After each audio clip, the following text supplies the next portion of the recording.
So you just asked me about like how do I find investments in stocks with potential, and I think in most times in the stock market, in the crypto space, and so on, the markets swing from extreme fear to extreme greed, and usually we have like extreme fear and extreme greed for two different reasons. One is just market conditions. If there is a huge market crash like the 1987, the dot-com crash, the financial crisis, or even earlier this year in April when Donald Trump implemented the tariffs, the market, everything crashes because everyone is panicking and things start to sell at a discount. So when the market crashes, there is always good opportunities to go hunting.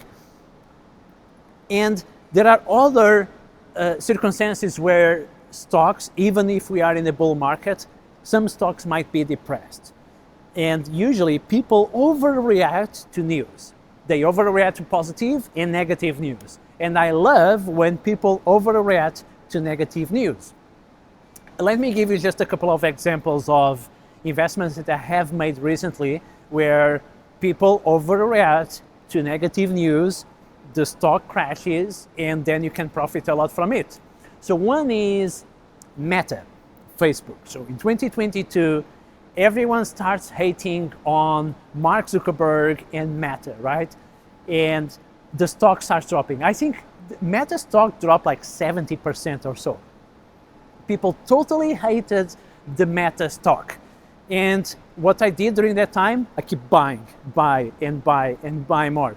And I buy for one simple reason, is that Meta, the number of users of Facebook and Instagram and WhatsApp, still growing.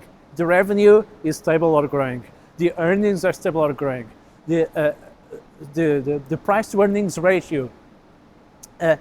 So all these ratios are just getting better. The only thing that is not getting better is the stock price.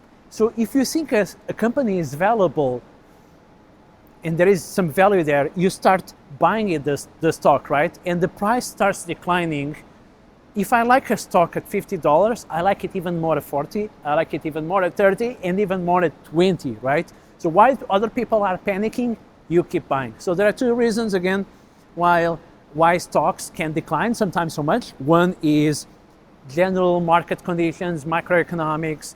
There is a bear market where everything declines, or because people are hating a stock because of negative news and people overreact. Okay, the second one I want to talk about is a more recent investment, UPS. So UPS stock, UPS is one of the biggest logistics and delivery companies in the world, right? Stable revenue, stable income. Okay, they still have some issues, I know, but the stock price also declined like 50 or 60%. And when I see a stock of a big company declining 50, 60%, I ask myself, like, did the revenue decline by 50 or 60%? No. Did the number of clients decline by 50 or 60%? No. Did the income, the profits of the company decline by 50 or 60%? No. So what declined is the price. So now you can buy a stock that has a certain value at a lower price, right? Remember what Warren Buffett used to say, or Charlie Munger. Price is what you pay, value is what you get. So when I select a stock to invest, I always look at where is the stock price compared to the growth of the business, the number of clients, the revenue, the income, and so on. This is pretty much what I do. And another stock that I'm keeping an eye on now is Snapchat. So Snapchat, again, is one of these stocks where, look, the number of users is growing.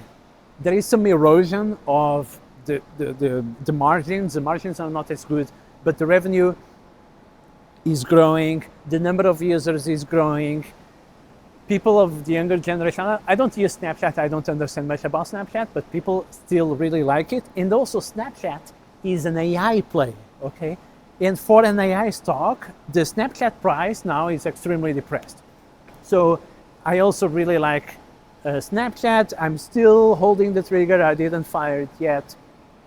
But this is pretty much how you can find stocks. And when I find these stocks, I'm not trading them, okay? I don't do short-term investing, right? In terms of the time horizons I'm looking for, I'm looking at holding usually a stock for 1, 2, 3, 4, 5 years. Some of my biggest and most important bets in the market, well, I have, for example, Palantir over 2,000% return on investment. Like, it's one of my biggest baggers. And why? Well, it's because I've been holding Palantir for years and years. Like, I've been holding and dollar cost averaging, and you might be asking, like, okay, then when do you sell a stock? I sell a stock when the reasons that took me to buy that stock are no longer there, right? So if the management changes, the business environment changes, like, then maybe it's time to sell the stock, or the market is too saturated. You can eventually think about selling a stock. But one of the biggest mistakes that I did, like when I was younger, I started investing like 20 years ago. 20 years ago, I bought Apple, okay? I bought Apple, and Apple stock went up like 20 or 30%, and I sold. And I thought I made like a very nice profit, 20 or 30%. And I was so foolish, right? Because you should not sell simply because the stock went up 20 or 30%. You sell when the reasons that took you to buy the stock are no longer there, right? If I never sold this Apple stock that I bought 20 years ago, now I'll be like super happy, right? And maybe now I could sell it with a huge upside. And you need to be prepared to hold these stocks for a very long period, right? Again, going back to Warren Buffett said, if you don't plan to hold a stock for 10 years, you should not even hold it for 10 minutes, okay? So when you buy a stock and eventually the price keeps going down, what I do is I do dollar cost averaging. I average down the price, the purchasing price of the stock. And why I do that is because, again, if there is a stock that has value, if there is a stock that has good value and you believe that it's a good company, right, and it's trading at $50, if the price declines to $40 or $30, it should be even better. Unless the things really change in the market. But imagine you go and you want to buy a pair of shoes or a shirt.